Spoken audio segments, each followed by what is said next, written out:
तो आप सभी को श्री विद्या एस्ट्रोलॉजी में मैं स्वागत करता हूं। और आज का जो टॉपिक है 12th हाउसेस के बारे में हम और थोड़ा डिटेल्स में चर्चा करेंगे। तो आपको पता है कि अगर हम लोग 12 हाउसेस को साइन के नंबर के अकॉर्डिंग अरेंज करने का कोशिश करें, तो ये जो फर्स्ट हाउस होता है लग्न, वहां पे जो साइन आएगा वो होगा Aries. Aries sign is here. उसके बाद जो साइन आता है वो है टॉरस। ऐसे ही आपको ऑर्डर याद रखना होगा। Gemini, this is Cancer, this is Leo. So मैं खाली कैपिटल लेटर ही लिख रहा हूं। This is the sign of Virgo, sign Libra. ये सबसे डिफिकल्ट साइन है। स्कॉर्पियो। उसके बाद आपका सेजिटेरियस। फिर शनि का दो साइन आता है। एक आपका है कैप्रिकॉन और दूसरा है एक्वारियस। और फाइनली जो साइन आता है वो है पाइसेस। तो आपको पहले इसी को ऑर्डर में याद रखना है। हिंदी में अगर हम कहेंगे ये मेष राशि है, वृषभ राशि, मिथुन, कर्क राशि, सिंह, कन्या, तुला, वृश्चिक, धनु, मकर, कुंभ और फाइनली पाइसेस का मतलब है मीन राशि। तो इसीलिए कई बार क्या होता है, हम लोग एक काल पुरुष, अगर समय को ही हम लोग एक संज्ञा दे दे एस्ट्रोलॉजिकली रिप्रेजेंट करने के लिए, तो फिर ये कालपुरुष कुंडली बनेगा जहां पे कोई प्लैनेट्स नहीं है। जो प्लैनेट्स को कंट्रोल करते हैं उनके लिए प्लैनेट का कोई रिक्वायरमेंट नहीं है, और प्लैनेट हमें कंट्रोल करते हैं। तो इसीलिए हमारे लाइफ में खाली साइन कभी भी नहीं होता, वहां पे प्लैनेट्स का मूवमेंट होता रहता है। किसी का भी माइक ऑन है तो आप काइंडली बंद कर दीजिए, हाँ?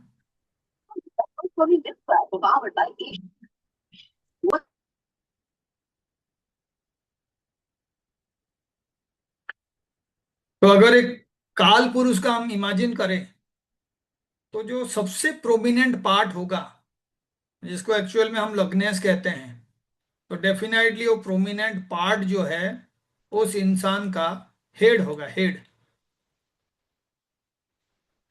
यानी अगर हम लोग कहेंगे कि जो भी आपका सिस्टम है, उस पे सबसे इंपॉर्टेंट हमारे बॉडी पार्ट्स में भी कौन सा बॉडी पार्ट है, then definitely that is the head which contains the brain. तो इसीलिए आप इमेजिन करिए कि पहला पार्ट ही आपका हेड होगा। अब देखिए एस्ट्रोलॉजी कितने सिंपल है। कोई भी इंस्टीट्यूट का जो हेड होता है या कोई किंगडम का जो हेड होता है, that person is referred to as the king. अब नाम हम अलग दे देते हैं, लेकिन वो किंग जो है एक्चुअल वर्ड है जो उसको रिप्रेजेंट करेगा। So I will definitely ask कि प्लैनेट्स में किंग कौन है, then you are going to answer me, sir sun is the king. तो इसीलिए जो हेड मैंने लिखा है वो is the head of the planetary system. तो आप भी आंसर करोगे sir sun is the head. अब आप कह सकते हो मुझे कि सर ये जो आपने हेड का साइन किए हैं, एक नंबर आएगा कालपुरुष कुंडली में, लेकिन उसका लॉर्ड तो कोई और होता है। तो एरीज साइन है, and all of you knows कि एरीज का जो लॉर्ड होता है वो होता है आपका मार्स। तो इसका मतलब क्या हुआ, प्रॉपर्टी आपका हो सकता है लेकिन उसको एंजॉय कोई और करेगा। ब्रेन आपका हो सकता है लेकिन उसका फंक्शनिंग किसी और के ऊपर डिपेंड करेगा। तो यहाँ पे जो सबसे पावरफुल प्लैनेट है वो फर्स्ट होता है। And I will simply write the name of those planets. मैं साथ में बताऊंगा कि हाँ जी ये साइन इनका है, लेकिन वहां पे जो सबसे पावरफुल प्लैनेट है वो कौन है। तो you must remember this. Sun, the most powerful planet, is powerful in the first house. First house of what? First house of the कालपुरुष कुंडली। तो कालपुरुष कुंडली का मतलब है एरीज से शुरू होगा, वहां पे सूर्य जो है सबसे पावरफुल होते हैं। अब सूर्य आपका आत्मा का भी कारक है। अब कोई पूछेगा आत्मा क्या है, तो फिर से हम लोग जो है कुछ संस्कृत शब्द हैं जिनको किसी चीज को रिप्रेजेंट करने के लिए कहते हैं। देव भाषा है ना, आत्मा। तो किसी ने पूछा आत्मा क्या है, तो उसके आंसर में कहा जाता है कि ये वो चीज है जिसको शस्त्र खंडन नहीं कर सकते हैं, अग्नि से जलाया नहीं जा सकता। तो नैनम छिन्दन्ति शस्त्राणि नैनम दहति पावक न चैनम क्लेदयन त्यापो न शोषयति मरुत। वो आत्मा है, यानी शस्त्र से जिसको आप छेदन नहीं कर सकते। पावक का मतलब अग्नि, अग्नि से जिसको आप जला नहीं सकते। न चैनम क्लेदयन त्यापो न शोषयति मरुत। ताप से कुछ नहीं होगा उसका, ना हवा उसको सोच सकता है। तो आप देखिए वो सन है, आत्मा को रिप्रेजेंट करने वाला। और वो अगर आपका आत्मा कहाँ पे है कोई पूछेगा, तो आपको कोई कंफ्यूजन होना नहीं चाहिए, वो आपका हेड में ही है। आपका जो सोच है उसी के अंदर आपका आत्मा है। आपका थॉट प्रोसेस डिसाइड करता है आप एक्चुअल में किस तरीके का इंसान हो। आप क्या करते हो आपका कर्म है। आप कैसे दिखावा करते हो वो आपका आत्मा को कभी भी रिप्रेजेंट नहीं करेगा। आत्मा इज समथिंग एल्स। तो इसीलिए कहते हैं कुछ काम ऐसे होते हैं जिसको करने से मन को शांति मिलता है। और कई बार हम कहते हैं मुझे आत्मा से तृप्ति मिला। तो वो जो कंडीशंस है वो आपके थॉट प्रोसेस के अंदर छिपा हुआ है। और जिसका थॉट प्रोसेस जितना कंट्रोल्ड है, जिसका ईगो जितना कंट्रोल्ड है, that person is that nice person. Ego, क्योंकि सन जो है ईगो को रिप्रेजेंट करता है। और जिसका ईगो जितना ज्यादा होता है उसका आत्मा उतना करप्ट होता है। जिसका ईगो जितना कंट्रोल्ड होता है वो इंसान बहुत ज्यादा दिन तक जन्म मृत्यु के चक्र में नहीं रहता। That person usually gets liberation very quickly. तो इसीलिए आपको अपने थॉट प्रोसेस को, आपके हेड को कंट्रोल करना है। अब इसका ब्यूटी आप देखिए कि अगर यहाँ पे सन एक्सल्टेड होता है तो इसका लॉर्ड है मार्स। तो कई बार क्या होता है कोई साइन में एक लॉर्ड होता है और वहां पे कोई एक्सल्टेड होता है। और आप साथ साथ में फॉर्मूला याद रखिएगा, जो प्लैनेट जहां पे सबसे पावरफुल होता है उसके ऑपोजिट हाउस में वो सबसे वीक होता है, वीकेस्ट। तो इसके लिए आपको फॉर्मूला याद रखने का जरूरत नहीं है। सूर्य स्ट्रांग है, ईस्ट के डायरेक्शन में दिन का शुरुआत होता है, और जो आपका दिन का एंडिंग है, जो 12th आवर का पार्ट है, that happens in the evening, यानी सूर्यास्त के टाइम पे। सूर्य जो है सबसे पावरफुल है, उनका जो सबसे बड़ा दुश्मन भी है अपना ही बेटा शनि है। तो इसीलिए जहां पे सूर्य स्ट्रांग होता है वहां पे उनका एनिमी वीक हो जाता है, शनि। और जहां सूर्य वीक होते हैं वहां पे उनका एनिमी स्ट्रांग हो जाता है। अब आप देखिए शनि कर्म को रिप्रेजेंट करते हैं। तो यहां पे सवाल उठ रहा है कि ऐसा कौन सा कर्म है जो सबसे बढ़िया कर्म है, बहुत ही इंपॉर्टेंट कर्म। तो जिस हाउस में शनि एग्जल्टेड होते हैं वही कर्म सबसे इंपॉर्टेंट होता है। सैटर्न का जो कर्म है 7th हाउस से रिलेटेड। अब मैं पूछूंगा तो क्या है, तो आप लिटरेरी मीनिंग कहोगे सर पत्नी का सेवा करना सबसे अच्छा कर्म है, अपने पार्टनर का सेवा करना सबसे अच्छा कर्म है। लेकिन मैं कह रहा हूं कि ये 7th हाउस जो है आपके बिजनेस पार्टनर हो सकता है, अपने स्पाउस हो सकता है। 7th हाउस जो है आपका कोई क्लाइंट है। मेरे एस्ट्रोलॉजिकल कंसल्टेशन के लिए ऑस्ट्रेलिया यूएस से क्लाइंट्स फोन करते हैं, चाहे वो ऑस्ट्रेलिया में बैठे हुए हैं यूएस में बैठे हुए हैं, लेकिन I have to see them from this. इसका मतलब है कोई एस्ट्रोलॉजर, कोई सर्विस प्रोवाइडर, कोई बिजनेसमैन अपने जो क्लाइंट को डील कर रहा है उसके साथ सही कर्म करना उसका सबसे पहला रिक्वायरमेंट है, क्योंकि शनि एक्सल्टेड होता है जब आप अच्छा कर्म करते हो। तो इसीलिए जरूरी नहीं है कि स्पाउस के लिए ही आप कर्म कर रहे हैं। कोई अनमेरिड अगर यहाँ पे वीडियो देख रहे होंगे तो वो भी समझेंगे कि हमारा बिजनेस पार्टनर हो सकते हैं, या हम पार्टनरशिप में किसी काम को करना चाहते हैं। एक स्टूडेंट है क्लास 11th में, अगर वो किसी दूसरे स्टूडेंट के साथ पार्टनरशिप में कोई मैथमेटिक्स या फिजिक्स को सॉल्व करने का कोशिश कर रहा है, still that can be seen from this house, any kind of partnership. लेकिन अगर कोई पूछेगा कि सबसे अच्छा कर्म क्या है, तो I will say bringing the balance is the best कर्म। बैलेंस। और जिसके लाइफ में बैलेंस नहीं है वो चाहे जितना भी कर्म करे उसका रिजल्ट कभी भी फ्रूटफुल नहीं होता है। जितना ज्यादा बैलेंस होगा आप उतना ज्यादा लाइफ में प्रोस्पर करते हैं। So what is balance?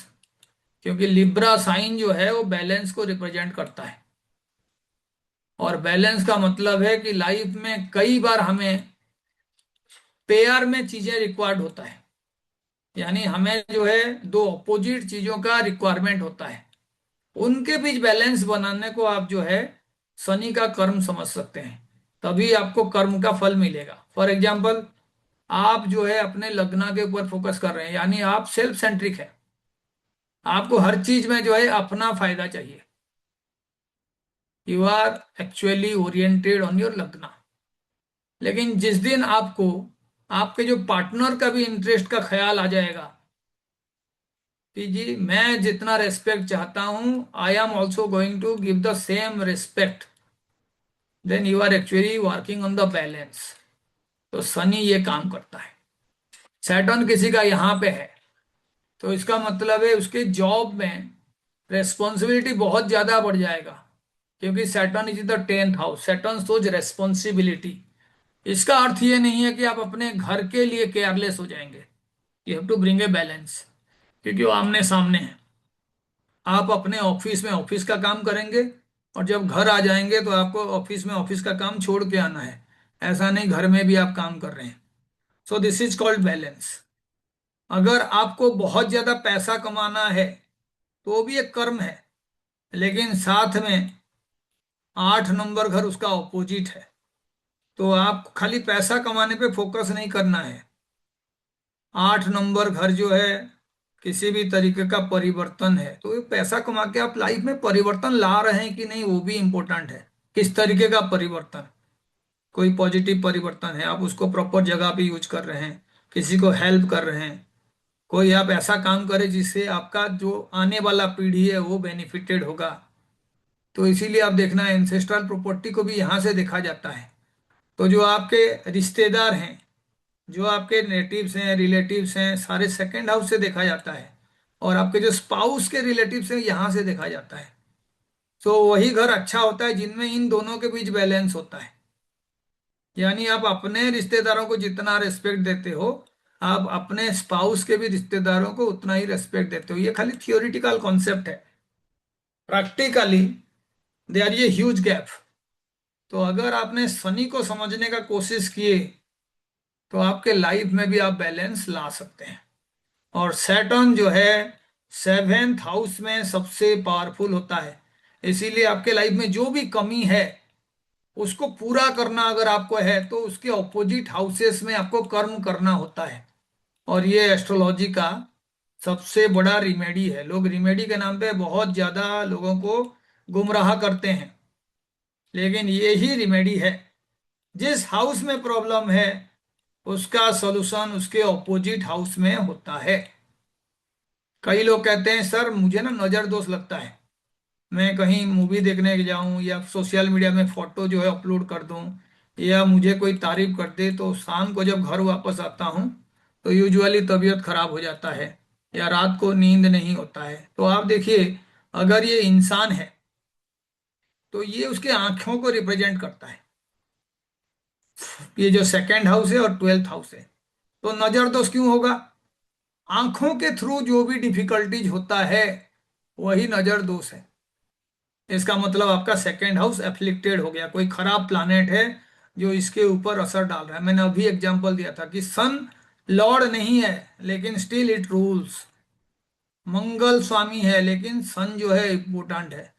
ऐसे जो भी प्लैनेट जिस हाउस में बैठता है वो बाय डिफॉल्ट इंपॉर्टेंट बन जाता है, लेकिन वो अपने नेचर के हिसाब से ही आपको रिजल्ट प्रोवाइड करेगा। तो जैसे मानिए आपका चंद्रमा सेकेंड हाउस में है लेकिन उसके ऊपर राहु का दृष्टि है, केतु साथ में है, चंद्रमा का जो शत्रु है शनि वो भी उसके ऊपर दृष्टि डाल रहे हैं, और वो सेकेंड हाउस से रिलेशन में है या ट्वेल्थ हाउस से रिलेशन में है, तो आपको नजर दोष लगेगा ही लगेगा। उससे बचने के लिए आपको फिर बैलेंस बनाना है। तो जो आपको दिखाई दे रहा है और जो आप दिखाना चाहते हो उसी को छुपाने को बैलेंस कहते हैं। तो सेकेंड हाउस अफ्लिक्टेड हो गया, आप गए कहीं पे ढंग का साड़ी पहन के ऑर्नामेंट्स पहन के, या आप कोई अचीवमेंट किए और उसको सोशल मीडिया में शो किए, और आपके उसके बाद जो है नजर दोष की वजह से तबीयत खराब हुआ। तो सिंपल लॉजिक यही है कि this is the house of secrecy. तो आपको उन चीजों को छुपाना आना चाहिए। कितना रिवील करना है, कितना शोबाजी करना है, there must be a balance, क्योंकि ये सेवेंथ हाउस है तो ये हाउस ऑफ बैलेंस है। हर चीज को दिखाना नहीं होता है। तो इसीलिए आप देखना, जो रिच लोग होते हैं ना, वो यूजुअली अपने रिचनेस का एग्जीबिशन नहीं करते हैं। वो अंबानी अदानी एक दो जो लोग हैं उनका एक्सेप्शंस है। आप लेकिन जब जाओगे जुकरबर्ग को देखोगे या और भी लोग हैं उनको जाके देखेंगे, तो यूजुअली हम इंडियन जैसे एग्जिबिट करते हैं कि कहीं पे आपका घर में जो है कोई पूजा कर रहे हैं और आप जो है पूरी दुनिया को दिखा रहे हैं, आप दुनिया भर के डांसर्स को बुला के डांस करा रहे हैं, और ठीक है। लेकिन जो इस दोष का शिकार होते हैं उनको ये कंट्रोल करना है। They have to hide. ये हाउस ऑफ अर्निंग है तो उसको छुपाना है। ऐसे नहीं कि आपने लाख रुपए कमाए तो लोगों को बता रहे हो जी मैं तो इतना तनख्वाह पाता हूं। So we need to control that. तो आप देखिए, मैं आपको धीरे धीरे फॉर्मूला बताने के साथ साथ एप्लीकेशन ऑफ एस्ट्रोलॉजी भी बता रहा हूं, और वो मैं सिर्फ एक ही कॉन्सेप्ट से बता रहा हूं कि कौन कहाँ एग्जल्टेड होता है। तो आप देखिए, अभी एग्जल्टेड का मतलब हुआ कि वो प्लैनेट का पावर सबसे ज्यादा है, और मैं कालपुरुष कुंडली का ही यूज कर रहा हूं। तो ये जो हाउस होगा आपका सेकेंड हाउस, ये सेकेंड हाउस धन का हाउस है, मैंने आपको बताया था। और उसको कहा जाता है धनेश, जो उसका स्वामी होता है। तो टॉरस साइन जो है आपका कालपुरुष कुंडली में सेकेंड हाउस में आता है। तो जो कालपुरुष कुंडली का धनेश है एक्चुअल में वो रियल धनेश है, पैसा दिलाने वाला, एफ्लुएंस दिलाने वाला रियल प्लैनेट वही है। So you need to understand that. कौन है एफ्लुएंस प्रोवाइड करने वाला प्लैनेट? वीनस। लेकिन जैसे यहां पे मैंने कहा था कि आपका फर्स्ट का स्वामी मार्स है, लेकिन एक्सल्टेड कौन था? एक्सल्टेड वाज सन। तो ऐसे ही वीनस तो लॉर्ड है, धन प्रोवाइड करेगा, एफ्लुएंस प्रोवाइड करेगा, लेकिन जो वहां पे एक्सल्टेड होते हैं वो होते हैं मून। Remember this. तो इसीलिए अगर किसी का सेकेंड हाउस में मून रहा तो house wise moon will be exalted, house wise exalted. Second, ही जो सेकेंड हाउस को हाउस ऑफ नॉरिशमेंट भी कहा जाता है। हम लोग जिंदा रहने के लिए खाना खाते हैं, नॉरिशमेंट। तो नॉरिशमेंट का मतलब हुआ कि आपका ग्रोथ के लिए फूड इज एसेंशियल, और इसीलिए मून यूजुअली फूड को रिप्रेजेंट करता है। और यहाँ पे हमें जिंदा रहने के लिए जो इंसान सबसे पहले अपने लाइफ का सबसे ज्यादा कंट्रीब्यूशन करता है दैट इज मदर, माँ। तो मून ऑल्सो रिप्रेजेंट्स मदर। ऐसे ही जो आपका ईगो है, जिस वजह से आपको जाना जाता है हाँ ये फलाने का बेटा है, फादर इज रिप्रेजेंटेड बाय सन। लेकिन एस्ट्रोलॉजी इतना सिंपल बाइनरी पे बिलीव नहीं करता, जीरो एंड वन पे। जहां पे आपको खाने का बात हुआ तो मून एक्सल्टेड का बात मैं कर रहा हूं। At the same place Rahu is also considered to be exalted. तो इसीलिए आप देखना, राहु भी जो है, जब भी वीनस के साइन में रहता है, ये मल्टी मिलियनर क्रिएट करता है। Remember this rule. जिसका भी राहु और वीनस साथ में होगा, स्ट्रेंथ अगर उनका अच्छा है, अच्छे हाउसेस में है, तो फिर वो इंसान बहुत आराम से दुनिया का सारा सुख सुविधा पा सकता है। Rahu and Venus. तो आप यहाँ पे मून को भी कंसीडर कर लीजिए और राहु को भी कंसीडर कर लीजिए, लेकिन ये बाय डिफॉल्ट आपको रिजल्ट नहीं देते हैं। मून को स्ट्रांग होना जरूरी है for earning a lot of money. कैसे स्ट्रांग करोगे? Simple. By having the attitude of contentment in life. Contentment, जो भी आपको मिला है आपके कर्मों के वजह से, उससे खुश रहना। और अगर आपको ज्यादा चाहिए तो उसके लिए जी तोड़ मेहनत करना। तो आपको ये जरूरी है, कंटेंट होना। तो आप देखिए, जिसका मून बहुत ही काम क्वाइट होता है, वो इंसान कंटेंट होता है, उसको देख के ही पता चलेगा। उसके अंदर कोई जल्दबाजी नहीं होता है। लेकिन एट द सेम टाइम अगर यहाँ पे राहु होगा तो ये ऑपोजिट बना देगा। अच्छा चंद्रमा जो काम करता है, राहु वही काम उसके ऑपोजिट तरीके से करता है। यानी यू आर नेवर सेटिस्फाइड। कहने का मतलब ये है कि राहु जिस भी हाउस में होगा, उस हाउस से रिलेटेड डिससेटिस्फेक्शन होगा। तो ये मैंने बताया था, धन का हाउस है। तो इसीलिए आप चाहे जितना पैसा कमाओ, दिन रात आप खाली पैसा पैसा होगे, नहीं भी कमा रहे हो और राहु यहाँ पे है, तो पैसा पैसा आप कमाने के लिए हमेशा जो है, you will lose your peace, happiness. आपको लाइफ में और कोई मकसद नहीं होगा। Rahu is that control freak. तो अगर आपको इस तरीके से राहु को कंट्रोल करना है, तो मैंने फिर से बताया कि जिस भी प्लैनेट को कंट्रोल करना है, you have to look into the opposite house. और ऑपोजिट हाउस क्या होगा यहाँ पे? Ketu. So that means Ketu is double secrecy. Secrecy के हाउस में केतु आ गया, तो हाउस भी सिक्रेसी का है और केतु भी सिक्रेसी का है। तो एक तो आपका जो भी नेचर है ना, उसको छुपाना बहुत ज्यादा जरूरी है। आपका पैसे के लिए जो भी इंटरेस्ट है, उस इंटरेस्ट को कंट्रोल करना जरूरी है। और Rahu is actually very self centric. उसे दुनिया में कोई दिखाई नहीं देता और उसका कोई लिमिट नहीं है। उसका भी कारण है, क्योंकि Rahu is the head of the demon स्वर भानु, जिसको विष्णु जी ने सुदर्शन चक्र से खंडित कर दिया था। तो जो हेड का पार्ट है वो राहु है, और जो टॉर्सो है दैट इज केतु। तो इसीलिए यहाँ दिमाग है, सोच है, लेकिन कोई भी चीज को कंज्यूम करने के लिए उसके पास स्टोमक नहीं है। That is there in Ketu. तो इसीलिए केतु इज ऑलवेज फुलफिल्ड। उसे कोई चीज का रिक्वायरमेंट ही नहीं है।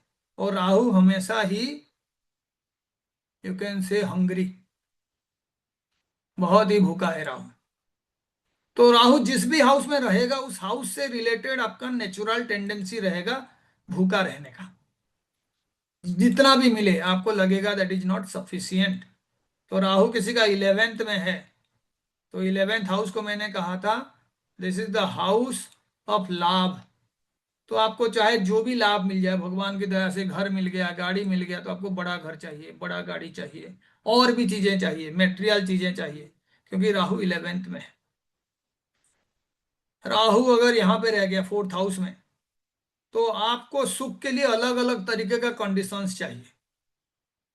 कोई पूछेगा किस काम से आप खुश होते हो, तो यू कैनॉट आंसर, क्योंकि राहु यहाँ पे है।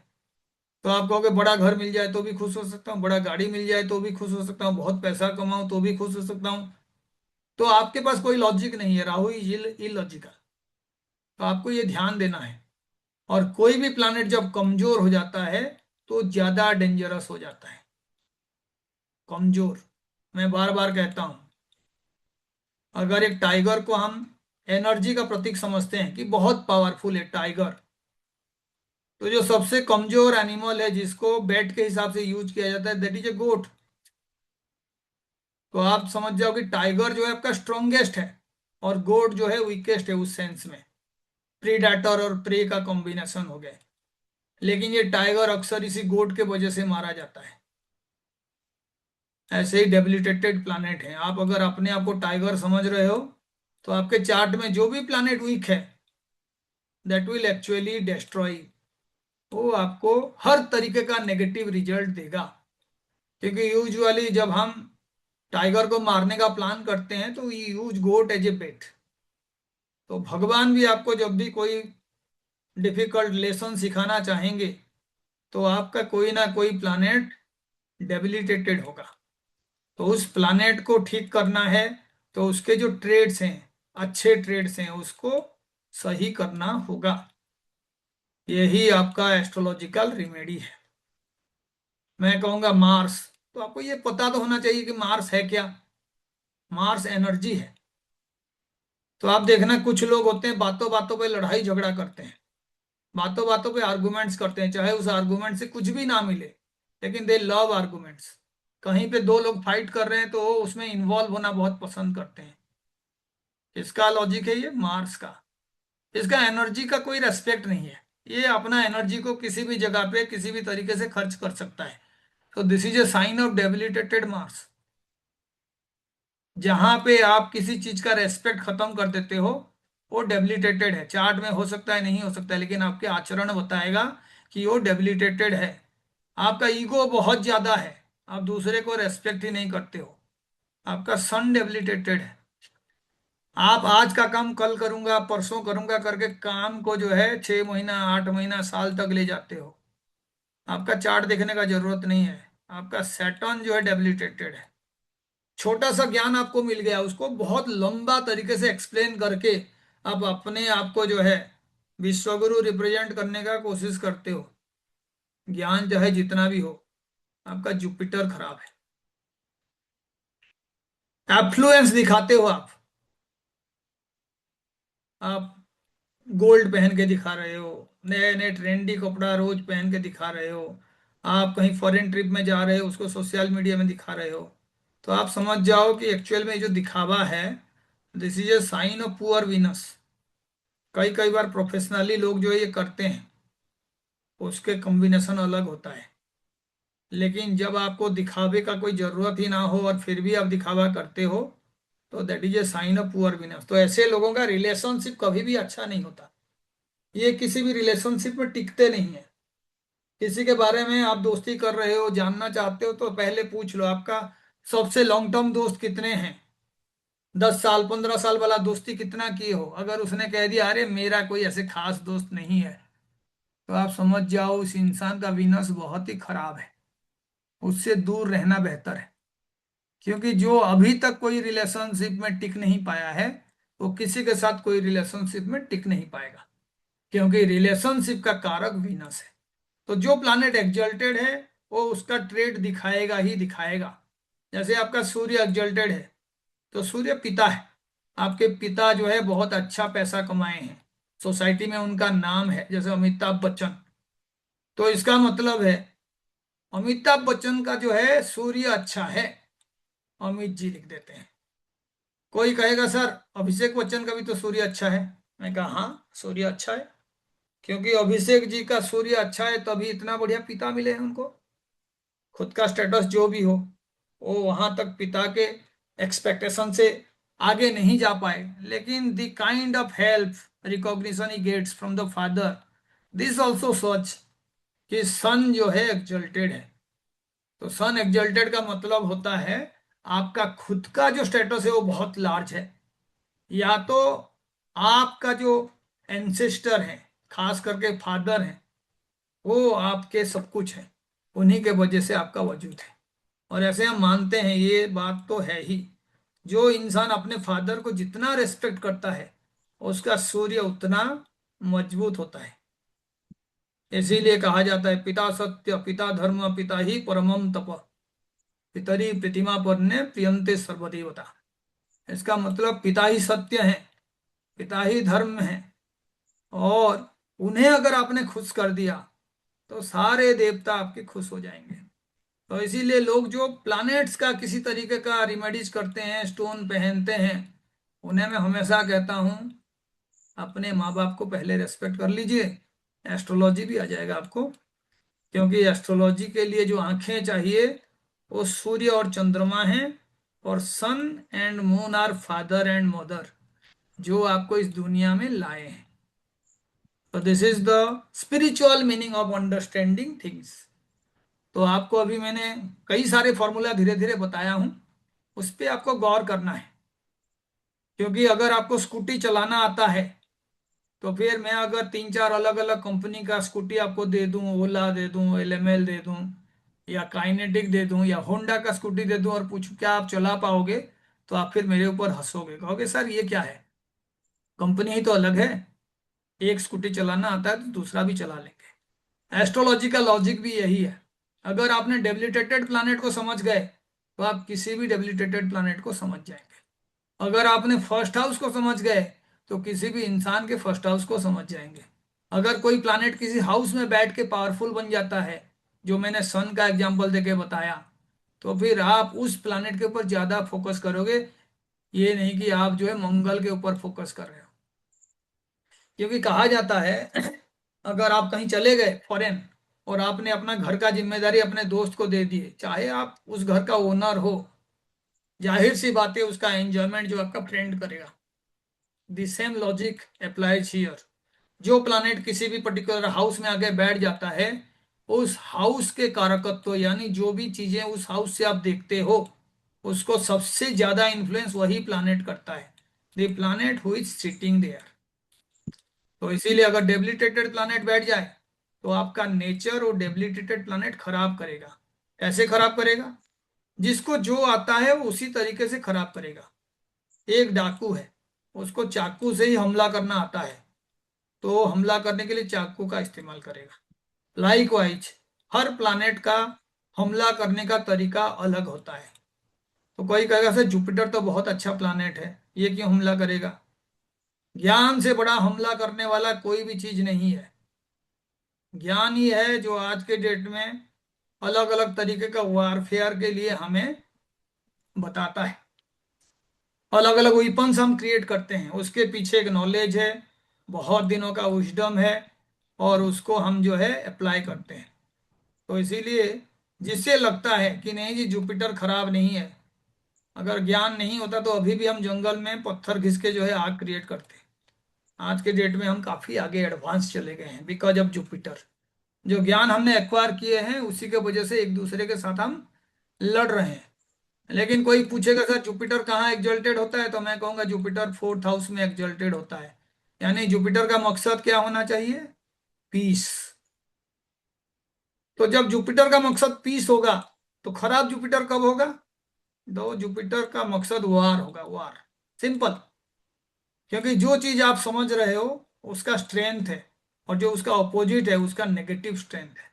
तो ऐसा कोई प्लानेट नहीं है, ऐसा कोई हाउस नहीं है जो सिंपली पॉजिटिव होगा और उसका कोई नेगेटिव गुण नहीं होगा। हर पॉजिटिव इंसान के कई सारे नेगेटिव गुण होते हैं। जितने पॉजिटिव इंसानों का लिस्ट आपने अभी तक बनाए होंगे, चैरिटी करने वाला बिल गेट्स या ट्रम्प, सारे स्टीन फाइल में है। तो इसीलिए ये जो लॉजिक है ना, ज्यादा ज्ञान, excess of anything is bad, excess money is bad, वो आपका कन्फर्म हो जाता है। तभी बैलेंस चाहिए लाइफ में। आपके पास जो भी अवगुण है उसको भी बैलेंस करने का जरूरत है। उसको अगर आप फ्री छोड़ देंगे, तो फिर लाइफ में आपका ट्रांसफॉर्मेशन नेगेटिव ही होगा। और ये आपका एस्ट्रोलॉजिकल रेमेडी है। तो मैं क्या करूंगा, अभी आपको जो कालपुरुष कुंडली है उसमें जो जो प्लैनेट्स एक्जल्टेड होते हैं लिख दूंगा। ये वीडियो रिकॉर्डिंग भी हो रहा है, तो आप खाली एक्जल्टेड प्लैनेट का लिस्ट का जो है देख के मुझे जो है थोड़ा थोड़ा उसका मीनिंग, स्पिरिचुअल मीनिंग समझाने का कोशिश करेंगे। तो दिस इज द एक्जल्टेशन ऑफ सन, कालपुरुष कुंडली का फर्स्ट हाउस, एरीज। तो आप देखिए एरीज जो है एक्चुअल में एक अग्नि तत्व प्लानेट है, यानी जलता हुआ प्लानेट, जिसमें फायर का एलिमेंट सबसे ज्यादा है। तो इसीलिए आपका जो एंगर है वो भी एरीज से देखा जाता है, मंगल से देखा जाता है। और जो भी मंगल के दोस्त होंगे वो सारे अग्नि तत्व के प्लानेट होते हैं। तो कहते हैं मंगल का जो दोस्त है वो केतु है। फिर मंगल का जो फ्रेंड है वो सन भी है, क्योंकि सन अगर किंग है तो Mangal is the commander in chief. और ये जुपिटर भी कोई कम नहीं है, जो ज्ञान है आपका। ये भी आपका एंगर का कारण है। तो आप देखना, जो बहुत टैलेंटेड टीचर्स होते हैं वो बहुत जल्दी गुस्सा भी कर लेते हैं। थोड़ा सा कुछ उल्टा बोल दीजिए, दे बिकम वेरी एंग्री। और दुनिया में अगर कोई टैलेंटेड टीचर का बात आए तो मैं हमेशा एग्जाम्पल के साथ जाता हूँ, परशुराम जी, है ना। जैसे ही उनको पता चला कि कर्ण जो है ब्राह्मण नहीं है, तो उन्होंने श्राप दे दिया। आपको ये उपाख्यान पता होगा, एंगर। और ज्ञान जितना ज्यादा होगा, आपका एंगर के ऊपर उतना ज्यादा कंट्रोल होना जरूरी है। तो इसीलिए ये एंगर का साइन है, उसमें सन एक्सल्टेड है। तो आपका ईगो को कंट्रोल करना जरूरी है। और आपको ये समझना है कि आप जो जन्म लिए हो, उसमें जिस पर्सन का रोल आप प्ले कर रहे हो, that is not the final. उसके अंदर भी एक दुनिया है जिसको आत्मा जो है रिप्रेजेंट करता है। तो आपको उसी को ढूंढना है कि आप आए क्यों हो, और आपके द्वारा इस दुनिया का किस तरीके का डेवलपमेंट हो पाएगा। That is the real meaning of having sun here. उससे आपका स्टेटस बढ़ेगा। आप जब भी कंट्रीब्यूट करेंगे इंटेलेक्चुअली, कोई रूल को फॉलो करेंगे, आप एक डिग्निफाइड पर्सन हो, लोग कहेंगे जी ये रूल्स को हमेशा मानते हैं, पैसे के लिए या किसी लालच के लिए कॉम्प्रोमाइज नहीं करते हैं। And for the king everybody is same, इनके सब्जेक्ट्स कोई अलग अलग नहीं है। तो फिर आपका सन बहुत अच्छा है। पता चला आप जो है मार्क्स दे रहे हो, यू आर ए प्रोफेसर, अपना बेटे का जब कॉपी आए तो 100 में से 100 दे रहे हो, और उससे कोई अच्छा भी लिखा हुआ है तो आप जो है 60 दे रहे हो, लाइक द्रोण। अपने स्टूडेंट को प्यार करना बहुत अच्छा बात है, लेकिन उसका मतलब नहीं है कि कोई उससे अच्छा है तो एकलव्य बना दो उसको। तो sun is that rule of law. वही किंग अच्छा है जिनका एग्जाम्पल दिया जाता है, और राम जी से बड़ा एग्जाम्पल कोई भी नहीं है। इसीलिए राम राज्य का जिक्र होता है। 2014 में हमने भी बात किया था, राम राज्य बनाएंगे, अभी लगभग बन गया है राम राज्य। तो ये सन का कैरेक्टरिस्टिक है। सेम सन यहाँ पे आ जाए तो आपका ईगो जो है सबसे पहले आपका फैमिली लाइफ खराब करेगा, क्योंकि ये पार्टनर का हाउस है। उन्हीं के सामने आप सबसे ज्यादा घमंड दिखाओगे, मेरे पापा ये हैं, हमारे घर में ये है, आपके खानदान में ये नहीं है। This is the reason why most of the marriages ends in divorce और सेपरेशन। तो ये ईगो कंट्रोल होना चाहिए। उसके बाद जो प्लैनेट यहाँ पे एग्जल्टेड होता है वो मून एंड राहु, दोनों ही याद रखना है।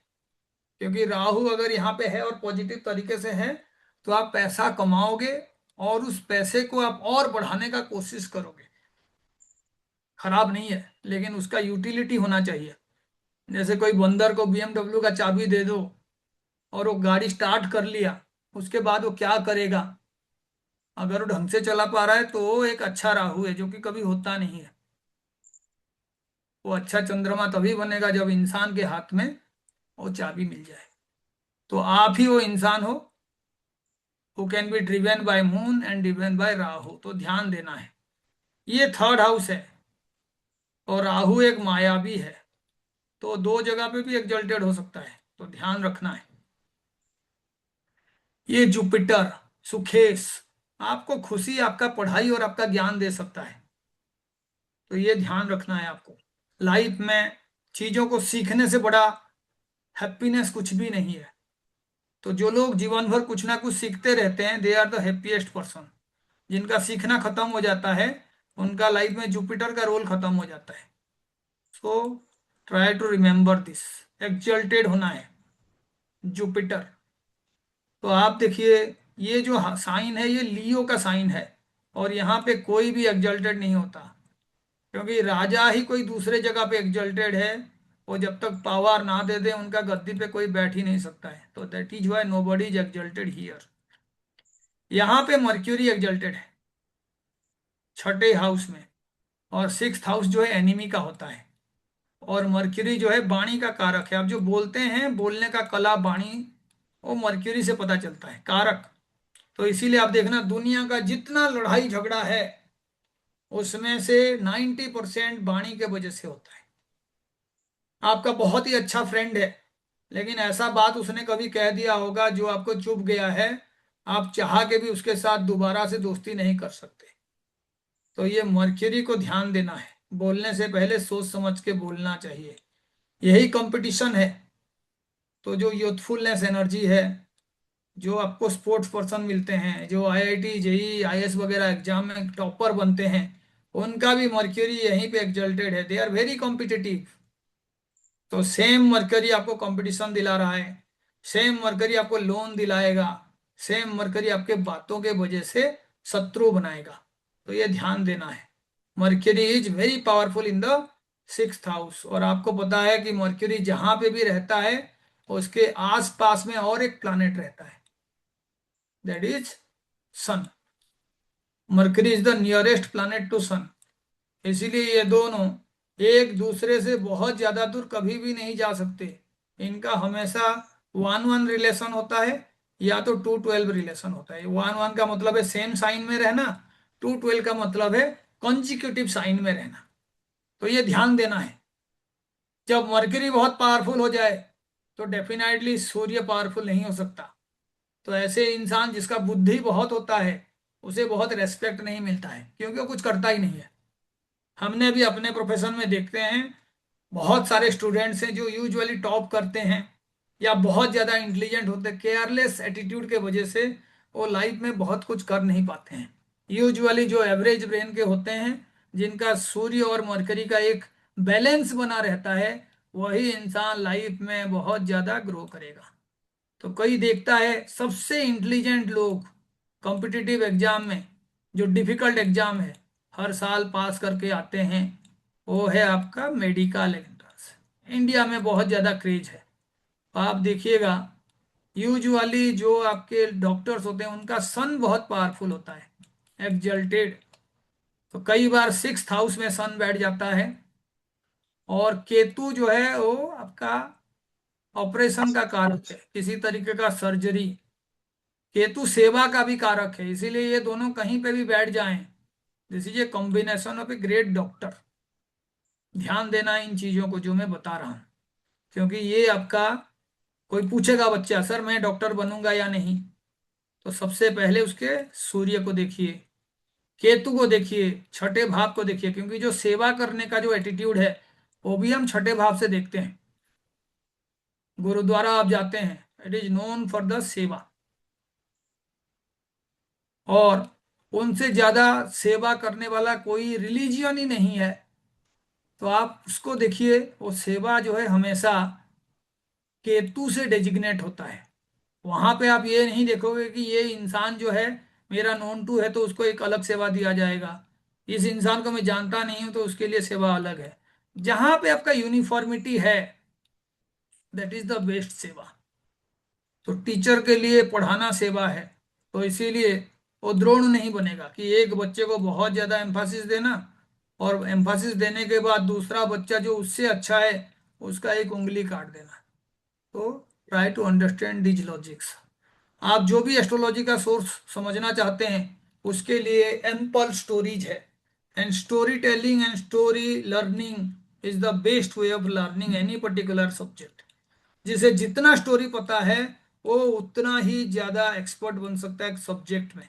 तो आपको ये ध्यान देना है कि किस तरीके का स्टोरी जो है रिप्रेजेंट करता है आपके प्लैनेट्स को, और वो प्लैनेट आपके लिए पॉजिटिव है या नेगेटिव है। उस प्लैनेट को बैलेंस करने के लिए कौन से हाउस पे काम करना है।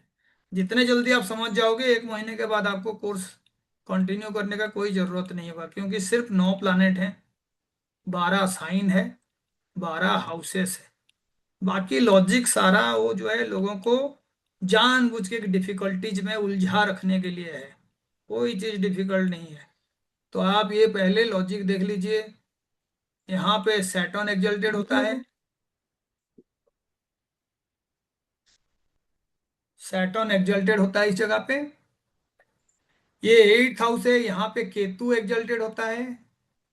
एंड जैसे राहु एक्सल्टेड होता है, तो केतु को यहाँ पे भी एक्सल्टेड माना जाता है। ये हाउस जो है वो मंगल का हाउस है, जहाँ पे वो एक्सल्टेड होता है। यहाँ पे कोई एक्सल्टेड नहीं होता।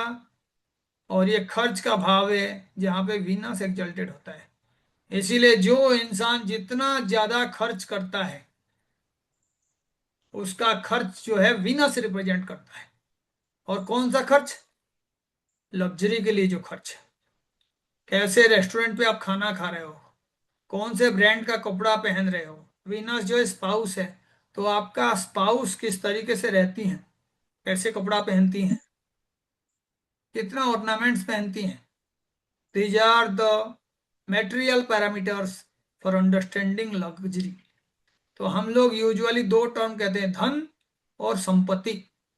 ये जो लग्जरी वाला टर्म है ये संपत्ति के साथ रिलेटेड है। आपके पास पैसा है, वो पता चलता है आप कैसे खर्च करते हो, आप उसको कितना एंजॉय करते हो। कई कई बार पता चलता है कि लोगों ने करोड़ों रुपए कमाया लेकिन कॉमन मैन की तरह रहते हैं, पुराने कपड़ा पहनते हैं, लोगों को बताते नहीं है, और मरने के बाद पता चलता है बहुत सारा पैसा रह गया। तो वो वीनस का काम नहीं, वो सैटर्न का काम है। जीवन में जो दुख का कारण होता है वो दुख का कारण सैटर्न होता है। ये याद रखना है आपको। सैटर्न जिस भी हाउस में रहेगा उस हाउस से आपको रेस्पॉन्सिबिलिटी प्रोवाइड करेगा। तो इसीलिए जिस हाउस में वो सबसे पावरफुल होता है उस हाउस में सबसे ज्यादा रेस्पॉन्सिबिलिटी होता है और सबसे ज्यादा दुख होता है। जैसे राम जी के चार्ट में देख लो, अगर शनि का हम बात करेंगे तो सैटर्न डेफिनेटली स्पाउस के हाउस में अगर होगा तो एक्जल्टेड होगा कालपुरुष कुंडली में। और उन्होंने माँ सीता के लिए किस तरीके का डिफिकल्टीज फेस किए हैं, तो इसका अर्थ जो है आपको सही से निकालना होगा। That means even if the relationship is very good, the situation will compel you to actually create very difficult situation for the relationship। तो ये सारा लॉजिक आपको धीरे धीरे यूज करना है। ये जो है कालपुरुष कुंडली में कौन सा प्लैनेट एक्सल्टेड होता है और कौन से साइन में वो डेबिलिटेटेड होता है। कई बार लोग पूछते हैं सर हमें तो याद ही नहीं रहता कि कौन से प्लैनेट कौन से हाउस का स्वामी है। तो सबसे पहला जो प्लैनेट है वो है सन, सबसे पावरफुल। और उसके बाद भी कोई पावरफुल है तो वो है मून। तो ये मैंने लिख दिया। अभी इनसे सारे प्लैनेट जो है एक रिदम में अपना डिस्टेंस बनाते हैं। तो सन के जो नेक्स्ट हाउस है उसमें मर्क्यूरी रहेगा, तो मून से भी जो पीछे वाला हाउस है वहां पे भी same Mercury will be there. अगर हम उससे आगे जाएंगे तो प्लानिटरी सिस्टम जिसको पता है उसे पता है सन के बाद मर्क्यूरी होता है, मर्क्यूरी के बाद वीनस होता है, वीनस के बाद अगर कोई पूछेगा तो मार्स होता है। तो ये साइंटिफिक है, इसको याद रखने का कोई जरूरत नहीं है। और मार्स के बाद जो है आपका ये वाला जो हाउस है इसमें आएगा जुपिटर। ऑर्डर सेम है। ऐसे ही आप इधर से भी जाओगे तो वीनस के बाद मार्स आएगा और मार्स के बाद जुपिटर आएगा। छोटा सा बच्चा भी याद रख लेता है कौन से प्लैनेट कहाँ पे है। और फिर बच गया सैटर्न। तो ये हो गया आपका कालपुरुष कुंडली को याद रखने का तरीका। ये जो है फर्स्ट हाउस है, आपको बताया था मैंने। ये सेकेंड हाउस है, ऐसे ही थर्ड है, नंबरिंग खुद कर लेना और प्रैक्टिस करते रहना, क्योंकि सारा लॉजिक यहीं से आएगा। किसी भी इंसान के साथ पार्टनरशिप कर रहे हो तो क्या देखना है, कौन से प्लैनेट पे फोकस करना है, कौन से हाउस पे फोकस करना है। This is the logic I am going to tell you. और एक ही कोर्स आपने कहे हैं लेकिन I will teach you KP, BNN and all sorts of astrology which you think is available to be taught. क्योंकि मैं फिजिक्स का प्रोफेसर हूँ और मुझे ये प्लानिटरी मोशन को याद रखने के लिए कोई डिफिकल्टी नहीं होता है। I have been teaching mechanics और बाद में मुझे पता चला कि ये मुझे पढ़ाना इतना जो है काम में आएगा। सो आप इस तरीके से आप याद रख सकते हैं। और एक बार याद रख लिए उसके बाद आप जो है ये हाउसेस के साथ कुछ चीज़ों को रिलेट करेंगे और प्लानेट के साथ कुछ चीज़ों को रिलेट करेंगे। That will be enough for being an average astrologer. तो अभी कोई सवाल का जवाब आप जब देंगे तो हमारा एस्ट्रोलॉजी लर्निंग बड़ा आसान हो जाता है। तो मैं आपको अभी कुछ कुछ सवाल पूछूंगा और हम लोग क्या करेंगे उसी सवाल को अप्लाई करेंगे यहाँ पे। तो कोई जरूरी नहीं है आपको याद नहीं रहा तो वो कोई बहुत बड़ा मिस्टेक है। टेक योर टाइम, सीखने के लिए पूरा उम्र पड़ा है। तो यहाँ पे आप देखिए, हुइच इज द लग्ना लॉर्ड। सवाल आया। तो लग्ना लॉर्ड कौन है? तो आपको पता है कि ये जो हाउस है यही लग्ना है। कितना नंबर लिखा हुआ है? 12। कौन सा साइन है? पाइसेस यानी मीन। और कौन स्वामी है? जुपिटर। मैं कहूंगा who is the ninth Lord? Anybody who can say who is the ninth Lord? Sir तो आप मार्स। कैलकुलेट। जी गुड। तो ये 1 है। उसके ऑपोजिट में 6 जोड़ दीजिए हमेशा। तो ये 7th हाउस है। ये 9th है। स्कॉर्पियो साइन है। तो इसका लॉर्ड जो है मार्स है। कई बार लोगों को लगता है खाली मार्स कहना ही सही है, लेकिन मैं कहूंगा इसको मत भूलिए। Ketu is the co lord of this sign. Ketu, है ना? तो जिस भी इंसान का चार्ट मैंने यहाँ पे दिया है, टेस्ला, निकोलास टेस्ला, उनका सुपुत्र जो है इलेक्ट्रिकल कार पे बहुत सारे एक्सपेरिमेंट कर रहे हैं, स्पेस स्टेशन बना रहे हैं, सैटेलाइट पे काम कर रहे हैं, एक्स ग्रोक, ये सारा जो है इनका बेटा जो है कंट्रीब्यूट कर रहा है ना? तो आपको ये देखना है। Tesla was a big scientist. तो आप देखो एस्ट्रोलॉजी कैसे काम करता है समझने के लिए। वही बताइए, रिसर्च कहाँ से देखा जाता है? How eight is eight house. House पे। 8th हाउस है। ये रिसर्च का हाउस है। तो पहले ध्यान देना है कि उसका स्वामी कौन है। तो देखो रिसर्च का स्वामी जो है शुक्र है। प्रोफेशन कहाँ से देखते हैं? शनि से देखते हैं। किसी भी चीज में अगर आपको महारत हासिल है, फेमस कौन बनाएगा? सूर्य बनाएगा। और सूर्य जो इंटेलिजेंस के वजह से होता है, रिसर्च के वजह से होता है, उसमें मर्क्यूरी का कॉम्बिनेशन होना चाहिए। तो इसीलिए किसी के भी चार्ट में आप कभी 4 प्लैनेट देख लेंगे तो आप समझ जाइए उसका वो पर्टिकुलर हाउस जो है बहुत ही पावरफुल है। तो आप जाके रिसर्च करिएगा इनका मम्मी का इनके लाइफ में क्या कंट्रीब्यूशन है। निकोलास टेस्ला, निकोला टेस्ला, है ना? क्योंकि ये 4th हाउस जो है मदर का भी है। 4th हाउस से जो है आप अपने नेटिव लैंड को देखते हैं, जहां आपने जन्म लिए हो वो जगह को भी 4th हाउस से देखा जाता है। जो खुशी है वो भी 4th हाउस से देखा जाता है। तो इसीलिए आपके लाइफ में जो खुशियां आप ढूंढते हो अपने 4th हाउस पे देखिए, आपको खुशी मिलेगा। जैसे मानिए आपने अपना 4th हाउस में देखा सैटर्न बैठा हुआ है, तो कौन से काम से आपको खुशी मिलेगा? पहले तो सैटर्न दुख का कारक है, तो आपके लिए खुशी एक बहुत आसान चीज नहीं है। लेकिन आप जितना बिजी रहोगे कर्म में उतना ही आपके लिए अच्छा। ऐसे इंसान पागल कब बनेगा? जब उसके पास कोई काम नहीं होगा, बेकार बैठा रहेगा, तो फिर वो घर का भी खाना खराब करेगा, घर का शांति खराब करेगा, और वो भटकता रहेगा। तो ध्यान देना है। अब कोई फेमस बन रहा है तो पर्सनालिटी को कहाँ से देखते हैं? लग्न से फर्स्ट देखते हैं, हाउस। क्योंकि खुद है। तो लग्न का लॉर्ड ही लग्न में है। तो जो ज्ञान है ना वो आपको पर्सनालिटी प्रोवाइड करेगा। राहु रिसर्च का कारक है। तो राहु इसका मतलब है आपको खुशी नहीं मिलेगा, 2 रिकॉग्निशन मिल गया, 2 इन्वेंशन कर दिए, 4 कर दिया, नहीं जी। You will have 100 of inventions. तो इसीलिए ये सारा लॉजिक है। आप कितना पैसा कमाएंगे, तो ये आपका फर्स्ट हाउस है, फर्स्ट साइन है। और इसका स्वामी जो है मंगल है। मंगल, केतु।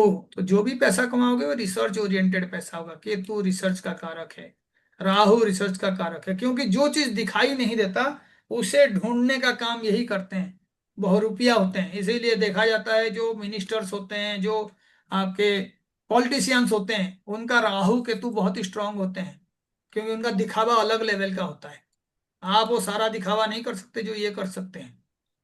ये आंखों से आंसू निकाल के आपके सामने ऐसे एक्टिंग करेंगे, आपको जैसे लगेगा अभी राम जो है देश छोड़ के जा रहे हैं, और उनका पिताश्री थोड़े ही देर में अपना प्राण त्याग करने वाले हैं। तो इनके एक्टिंग में कभी भी सच्चाई मत ढूंढना, क्योंकि राहु का बहुत बड़ा इफेक्ट होता है इनके साथ। ये जो कहते हैं वो जो करते हैं बिल्कुल ही अपोजिट होता है। ठीक है? तो आपका पर्सनालिटी कौन सा प्लैनेट इन्फ्लुएंस कर रहा है, अगर आप उस एनर्जी को यूज करोगे तो आप बहुत जल्दी हर चीज को ढूंढ सकते हैं। अब मैं कहूंगा इनके लाइफ में कौन सा प्रॉब्लम हुआ होगा, तो देखिए problem is this, sixth house is house of problem, this house is house of problem which we do not have any kind of control। बीमारी को यहां से देखते हैं, लेकिन जो बीमारी डायग्नोज नहीं होता है वो इसको यहां से देखते हैं, छुपा हुआ है वो। जो बीमारी एक सिस्टमेटिक वे में धीरे धीरे बढ़ता है वो यहां से देखा जाता है। जो बीमारी एकाएक जो है आपको डेथ के और ले जाए वो यहां से देखा जाता है। लॉजिक है उसके पीछे। ये बॉडी पार्ट्स को भी रिप्रेजेंट करता है, इसका एक सिस्टमेटिक कॉम्बिनेशन है। जिसको भी थोड़ा बहुत लॉजिक पता है वो आराम से कौन सा बॉडी पार्ट कहाँ से देखा जाएगा देख लेगा। आपका जो फर्स्ट हाउस है वो आपका हेड है, तो आप कैसे सोचते हो, आपका मेंटल लेवल कैसा है, वो यहां से पता चलेगा, हेड। ऐसे ही आपका फेस कैसा है, आंखें, कान, ये सारे आप सेकेंड हाउस से देख सकते हैं। जैसे ही थर्ड हाउस को जाओगे आप, तो यहां से आपके बाहों को देखा जाता है, हैंड, जो एक्सटेंडेड हैंड है, शोल्डर से जो पार्ट बाहर आया हुआ है। जैसे ही यहां पे आ जाओगे तो ये हार्ट को रिप्रेजेंट करता है, हार्ट। सेम चीज यहाँ पे हार्ट और उसके नीचे वाला इंटेस्टाइन वाला लेवल। फिर जैसे ही आप यहाँ पे आओगे, नो टॉकिंग प्लीज, धीरे धीरे धीरे धीरे आप इसी तरीके से जा सकते हैं। जो जुपिटर का एरिया आता है ये आपका थाई को रिप्रेजेंट करता है, THIGH। ये जो है आपका जेनिटल्स को रिप्रेजेंट करता है। यहाँ पे आपका स्टोमक को देखोगे, इसीलिए पेट का जो प्रॉब्लम होता है सारे सिक्स हाउस से देखा जाता है और जुपिटर से भी देखा जाता है। क्योंकि जुपिटर गुरु है और गुरु को रिप्रेजेंट करने का जो तरीका है, एक बहुत ही मोटा इंसान जिसका पेट बाहर आया हुआ है वो उसको रिप्रेजेंट करते हैं। केतु, उसी के अकॉर्डिंग आपका ये भी जो है लोअर एब्डोमेन को रिप्रेजेंट करेगा। इसी के बाद जैसे ही आप जाओगे टेंथ हाउस में, तो ये आपका नी के एरिया को रिप्रेजेंट करेगा। उसके बाद आपका नी के नीचे एरिया जो आएगा, काफ के एरिया, वो आएगा। और ये आपका फिट। एस्ट्रोलॉजी बिल्कुल एक लॉजिकल वे में चलता है। पहले कालपुरुष कुंडली में देखिए, उसके बाद आप चीजों को समझिए। तो आप देखिए, जो फिफ्थ हाउस अगर आपका हार्ट को रिप्रेजेंट करता है या फोर्थ हाउस हार्ट को रिप्रेजेंट करता है, तो इसका मतलब हुआ कि सन अगर एफ्लिक्टेड होगा तो आपका हार्ट डिजीजेस हो सकता है। फोर्थ हाउस एफ्लिक्टेड होगा तो हार्ट डिजीजेस हो सकता है, क्योंकि जो नेचुरल रूलर है कौन है, सन है। किसी को आंखों का प्रॉब्लम हो रहा है तब भी सन और मून जो है एफ्लिक्टेड होना चाहिए, और आपका सेकेंड और ट्वेल्थ हाउस एफ्लिक्टेड होना चाहिए, क्योंकि आंखों को यहाँ से देखते हैं। तो जो चीजें आपको ऐड करना है धीरे धीरे आप ऐड करते जाइए, आंखों को यहाँ से देखते हैं। कई बार देखा जाता है लोगों का जो एक्सीडेंट होता है, यूजुअली पैर में चोट लगता है। तो अगर शनि यहाँ पे बैठा हुआ है, ऐसे लोगों को पैर में चोट लगता रहता है, क्योंकि ये हाउस एक्सीडेंट का है और सैटर्न जो पैरों को रिप्रेजेंट करता है वो वहाँ बैठा हुआ है। तो कनेक्शंस बन गया। धीरे धीरे आप जो है अपने रिलेटिव्स का चार्ट निकालिए और उनके लाइफ के कुछ इश्यूज निकालिए, उनका बिहेवियर पैटर्न को देखिए। आपको धीरे धीरे सब दिखने लगेगा कि कौन कहाँ पे है और किस तरीके का वो रिजल्ट आपको प्रोवाइड कर रहे हैं। तो ये आपका कालपुरुष कुंडली के बारे में कुछ चर्चाएं था। और यही it is open for question answer. 10 minute के बाद I will and the class. कोई भी सवाल है आप पूछ सकते हैं।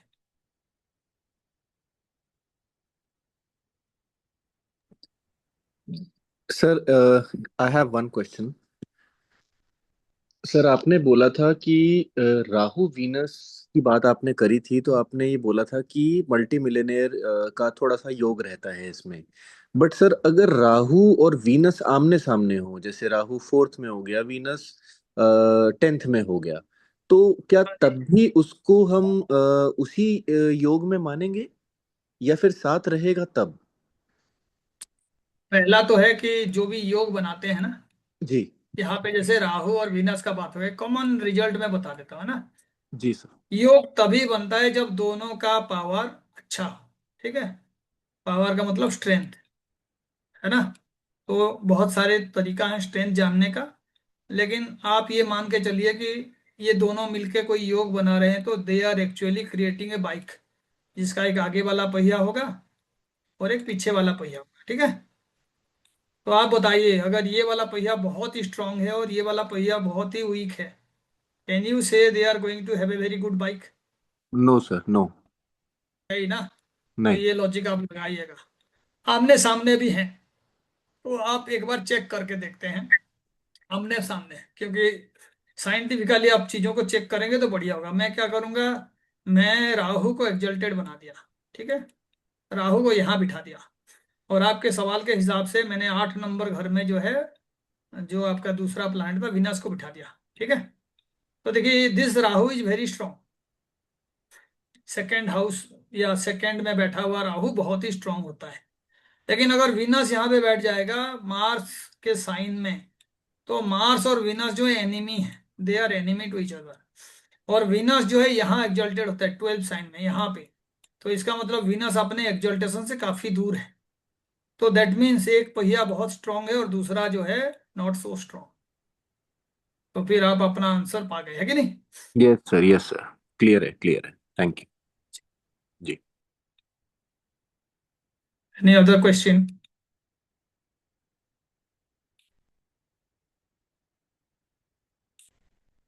सर हाँ जी। नमस्कार। नमस्कार सर। ये वीनस और राहु का कॉम्बिनेशन जिस तरह से अभी सर पूछ रहे थे, वन जी, परसेंट अगर ये ट्रायन में, अगर ट्रायन बना रहे हैं तो उसके लिए भी क्या हम सेम लॉजिक यूज कर सकते हैं? लॉजिक सभी के लिए सेम है। उनका पोजीशन के बाद ट्राइन में यूजुअली क्या होता है, नक्षत्र सेम हो जाता है। मैं बार बार बताता हूँ, लेकिन ये हाँ। पहला ही क्लास है ना। तो काफी सारे लोगों को ये कॉन्सेप्ट पता नहीं होगा, लेकिन आपको याद रखना है, जो भी प्लैनेट जहां बैठता है उससे 5 काउंट करेंगे तो उसको ट्राइन कहते हैं। 5 काउंट करना है ना। वो यूजुअली सेम नेचर को रिप्रेजेंट करते हैं। जैसे ये जल तत्व का साइन है, यहां से आगे जाओगे तो ये 5 है। मैं काउंट करके भी बता देता हूँ कैसे काउंट करेंगे। जहां से आप काउंटिंग करें वहीं से 1 लिखेंगे, फिर 2, 3, 4 एंड 5। ऐसे ही फिर उसको 1 काउंट करिए, 2, 3, 4 एंड 5। तो ये जो है आपका तीनों जो साइन मैंने बता दिया, ये ट्राइन टू इच अदर है। हाउस के हिसाब से 1, 5, 9 are trine. Trine are very good signs, और एक दूसरे का दोस्त होते हैं। तो किसी भी प्लैनेट का दोस्त जानना है तो ट्राइन पे जाके देखिए। जैसे ये जुपिटर है और ये चंद्रमा है, तो जुपिटर का फ्रेंड जो है मून है। ऐसे ही ये स्कॉर्पियो का साइन है, मार्स है, तो जुपिटर का फ्रेंड जो है वो मार्स है। केतु का टर्म राहु ले लेंगे तो केतु और राहु जो है वो यूजुअली सारे अपोजिट। रूल्स को किसी ना किसी तरीके से ब्रेक करते हैं। तो जुपिटर का फ्रेंड केतु है, लेकिन चंद्रमा का फ्रेंड केतु नहीं है। लेकिन कभी कभी मून और केतु साथ में हो, तो मून जो है माँ होता है और केतु जो है किसी तरीके का डिटैचमेंट और स्पिरिचुअलिज्म। या तो आपका माताजी जो है बहुत पूजा पाठ करती हैं, बहुत ज्यादा भगवान का भरोसा रखती हैं और मेटेरियल चीजों के ऊपर बहुत फोकस नहीं रखती, या वो जो है अपने परिवार से काफी दूर हैं और परिवार वालों के साथ बहुत अच्छा रिलेशन नहीं है। तो there are so many conditions.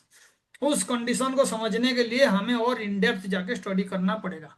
तो आप जैसे जैसे पूछे ट्राइन में होंगे, तो हाँ, ट्राइन ट्रायन में में भी भी कई एक, बार हाँ, ट्रायन में भी एक नक्षत्र। कंडीशन ये था ना, जैसे इसमें सेकंड और थर्ड में ये बड़ा पावरफुल है राहु, तो सेकंड में अगर राहु हो, सिक्स में वीनस हो, तो एक तरीके हाँ से जी, ये ट्रायन बन, हाँ।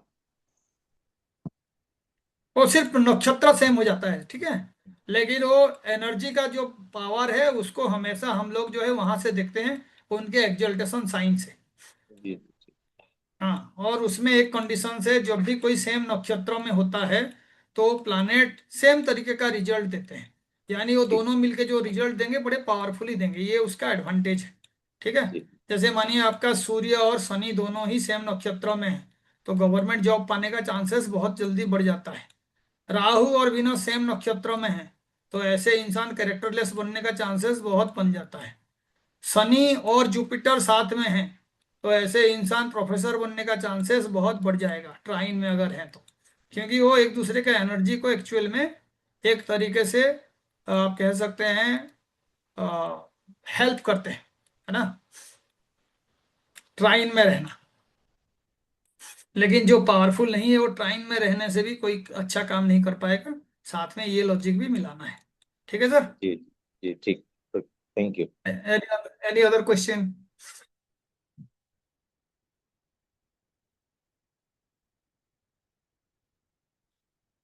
तो बढ़िया, आज के लिए इतना ही।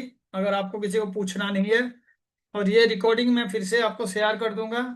और मैं ग्रुप में जो है, एक हमारा जो यूट्यूब चैनल है जिसमें बहुत सारे वीडियोज हैं, और उसको हमने अरेंज कर रखे हैं। बीएनएन का 10-12 वीडियोज है, केपी का भी वीडियोज है। जो बहुत जल्दी चीज़ों को सीखना चाहते हैं, वो आराम से जाके वो वीडियोज को देख सकते हैं, अपने पेस में सीख सकते हैं।